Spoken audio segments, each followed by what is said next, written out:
Affair of Néry. The Affair of Néry was a skirmish fought on 1 September 1914 between the British Army and the German Army, part of the Great Retreat from Mons during the early stages of the First World War. A British cavalry brigade preparing to leave their overnight bivouac were attacked by a German cavalry division of about twice their strength. Both sides fought dismounted. The British artillery was mostly put out of action in the first few minutes, but a gun of L Battery, Royal Horse Artillery, kept up a steady fire for 2.5 hours against a full battery of German artillery. British reinforcements arrived at around 8:00 a.m., counter-attacked the Germans and forced them to retreat. The German division was routed and did not return to combat for several days. 3 men of L Battery were awarded the Victoria Cross for their part in the battle. The battery was later awarded the honour title of Néry, the only British Army unit to have this as a battle honour. Background: after the British and German armies first encountered each other at the Battle of Mons on 23 August 1914, the outnumbered British Expeditionary Force had begun to fall back in front of a stronger German army. The two clashed again at the Battle of Le Cateau on 26 August, after which the British again withdrew towards the River Marne. The withdrawal was orderly and disciplined. The German command mistakenly believed the British force was shattered and so neglected to aggressively harass them as they withdrew. As a result, the bulk of the expeditionary force was able to withdraw for several days without engaging in any major fighting. The German pursuit was leisurely, and most engagements were skirmishes between rearguard units and cavalry patrols, rarely more than a battalion in strength. On 31 August, the expeditionary force continued falling back to the southwest, crossing the river Aisne between Soissons and Compiègne, with a rearguard provided by the brigades of the cavalry division. The day's march was cut short by the warm weather, which exhausted the already fatigued infantry, and they halted for the night just south of the Aisne. The I Corps bivouacked north of the forest around Villers-Cotterets, with the Roman II Corps to their southwest at Crépy and Valois, and the Roman III Corps further to the west around Verberie. This left a gap of around 5 miles between the Roman II and Roman III Corps, which was filled by the 1st Cavalry Brigade, stationed at the village of Néry. The brigade had spent the day scouting for the German vanguard to the northwest of Compiègne, and did not reach its rest area until dusk, around 8:30 p.m. The British plan for the following day was for a march of 10 to 14 miles southwards to a new defensive line, which called for an early departure from their rest areas. The Roman III Corps rearguards were expected to pass through Néry by 6 am, which would already have been vacated by the cavalry. However, most units had reached their overnight stations quite late on the 31st, and so General Pulteney, the corps commander, ordered a later departure. Behind the retreating British forces, the German First Army on the right wing had begun to swing south, aiming to cross the River Oise around Compiègne, with the goal of cutting off the retreat of the French Fifth Army and isolating Paris. On the afternoon of 31 August, the 5th Division was identified about 8 miles northwest of Compiègne and heading southwards, whilst the leading cavalry divisions of the army crossed the Oise north of Compiègne around the same time. The German units were on a forced march ordered to reconnoitre towards Paris with all possible speed, and had begun moving at 4 am that morning. Many would continue through the following night. Some prisoners at Néry said that they had been travelling for 26 hours without sleep. They pressed on regardless of fatigue. One regimental commander responded to complaints that his men were being pushed too hard with the curt remark that sweat saves blood. The first contact between the armies that evening was just after nightfall, when the 2nd Royal Welsh Fusiliers of Roman III Corps encountered a patrol of the 8th Hussarian Regiment of the 9th Cavalry Division outside Verberie, on the extreme west flank of the British force. Prelude. On the British side, the 1st Cavalry Brigade bivouacked at Néry consisted of 3 cavalry regiments under the command of Brigadier General Sir Charles Briggs, the 2nd Dragoon Guards Queen's Bays, 5th Princess Charlotte of Wales's Dragoon Guards, and 11th Prince Albert's own hussars. Each had a nominal strength of 549 men in 3 squadrons, with 2 Vickers machine guns. They were supported by L Battery of the Royal Horse Artillery, which had a nominal strength of 205 men with 6 13-pounder guns.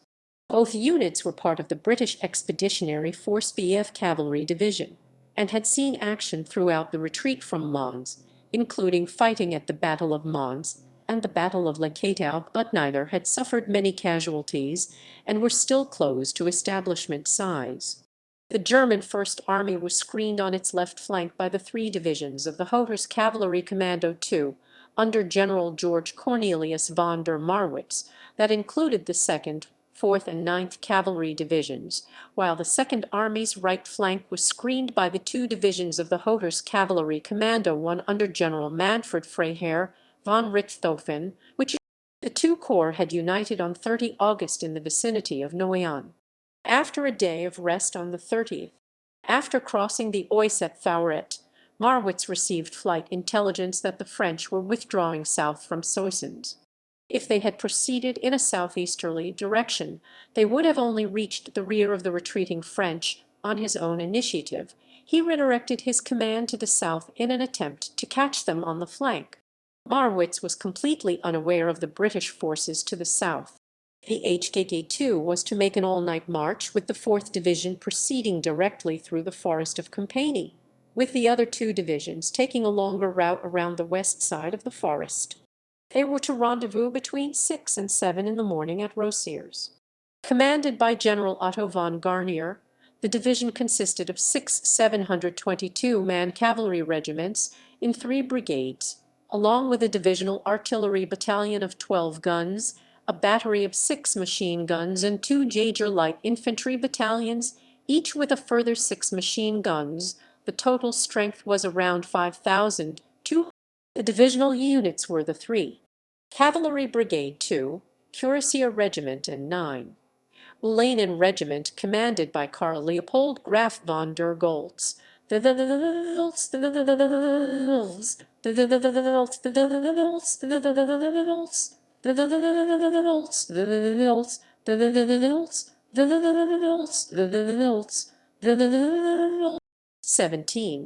Cavalry Brigade 17, and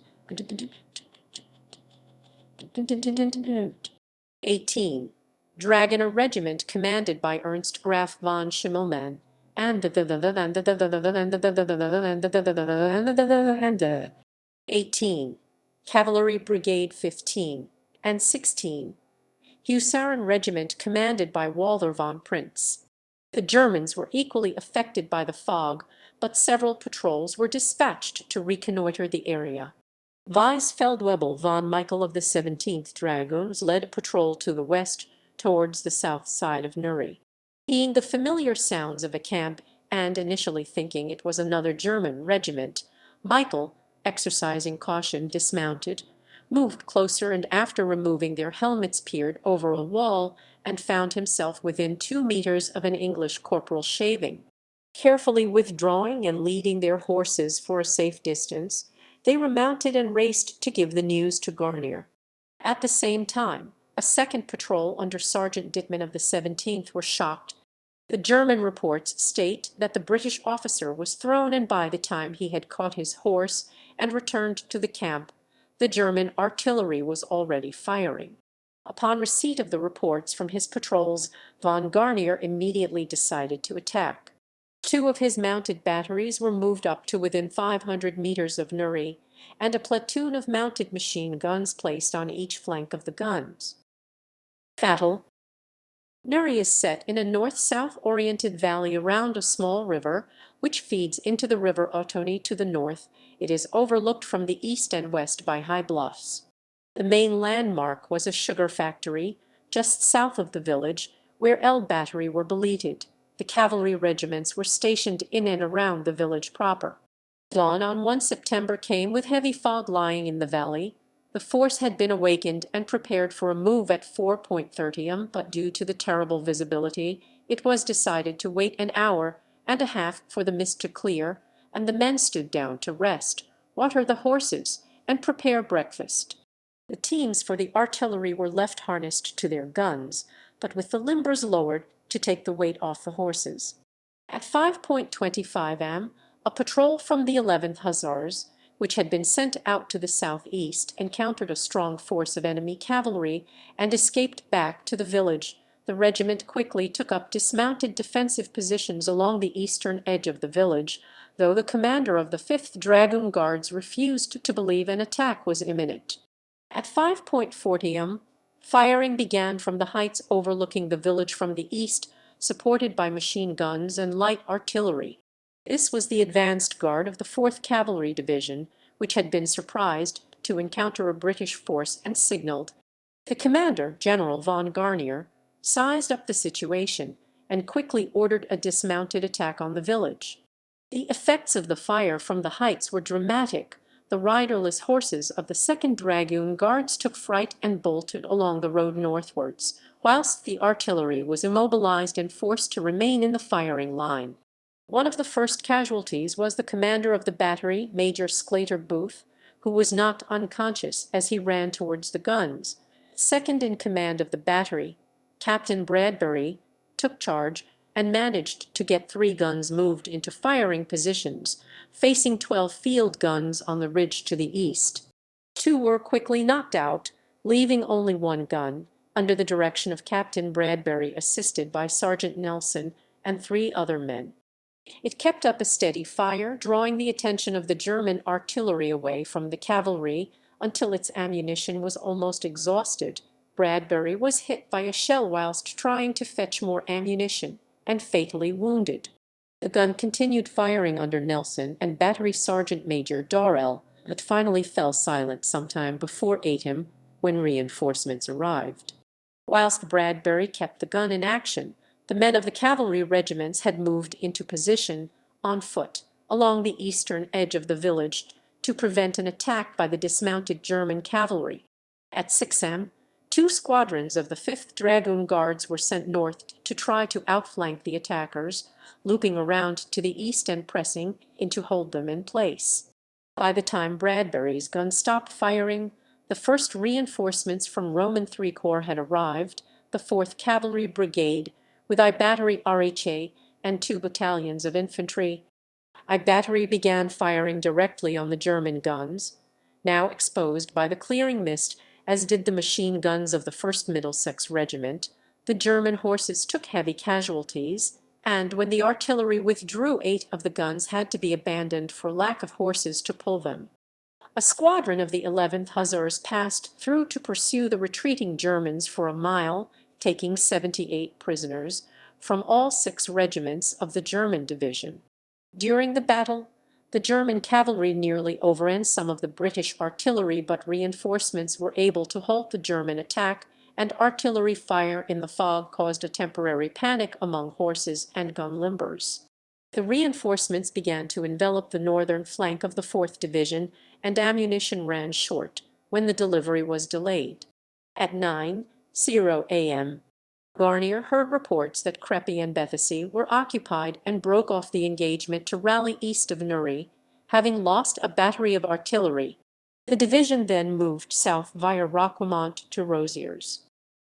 Aftermath: L Battery was almost destroyed as an operational unit in the engagement, losing all 5 officers and a quarter of its men, and was withdrawn to England in order to reform. It did not see active service again until April 1915, when it was sent to Gallipoli. The 3 cavalry regiments of 1st Brigade suffered less, taking 81 casualties between them, one of whom was Colonel Ansell, the commanding officer of the 5th Dragoon Guards. The brigade major of 1st Brigade, Major John Cawley, was also killed. 3 men of L Battery were awarded the Victoria Cross for their services at Néry: Captain Edward Bradbury, Battery Sergeant Major George Dorrell, and Sergeant David Nelson. Bradbury was fatally wounded at the end of the fighting, dying shortly afterwards. Nelson was killed in action in April 1918. Both Dorrell and Nelson were also given commissions as second lieutenants. They would later reach the rank of lieutenant colonel and major respectively. The VC awarded to all three, along with the surviving gun which they had used, are now on display at the Imperial War Museum in London. Lieutenant Giffard of El Battery, who survived, was awarded the French Croix de Chevalier of the Légion d'Honneur, and two men from the battery were awarded the Médaille Militaire. The lieutenant commanding the machine gun section of 2nd Dragoon Guards was awarded the Distinguished Service Order, with two of his men receiving the Distinguished Conduct Medal. El Battery was later awarded the honor title of Néry. It was the only unit to be awarded this as a battle honor, although it was applied for by both the 5th Dragoon Guards and the 11th Hussars. The other participating units received the honor retreat from Mons. The 4th Cavalry Division, conversely, was almost completely routed. Its actual casualties are unknown, though were thought to be greater than the British losses, and 8 of their 12 guns were captured by the counterattack of the Middlesex Regiment. The brigades were ordered to disperse according to one officer. They had to withdraw or be destroyed when the strength of the British reinforcements became apparent and scattered in various directions. The Germans either moved north into the Campigny forest or east towards Crepy in Valois, but hearing fighting at Crepy doubled back to the southeast. They halted in the forests around Rosiers. South of Néry, however, they were forced to abandon their remaining 4 guns and most of their food and ammunition in the process. That afternoon the cavalry observed the British columns retreating south along the roads, but were unable to attack them because of their lack of supplies. They left Rosiers in the evening of 1 September. A patrol of the 1st Rifle Brigade entered the village at Sevenpum and found it had just been abandoned by a cavalry unit, leaving in such haste that they had abandoned a machine gun. The bulk of the units managed to rejoin the First Army by the morning of 3 September, but the division was left behind with a reserve corps on 4 September when the Roman II Cavalry Corps began to advance again. 19 identifiable British dead from the action, all from El Battery Barcali, are buried at Néry Communal Cemetery. The cemetery also contains a number of unidentified British burials, fewer than 10, and Cawley's brother, killed in 1918, was also buried there.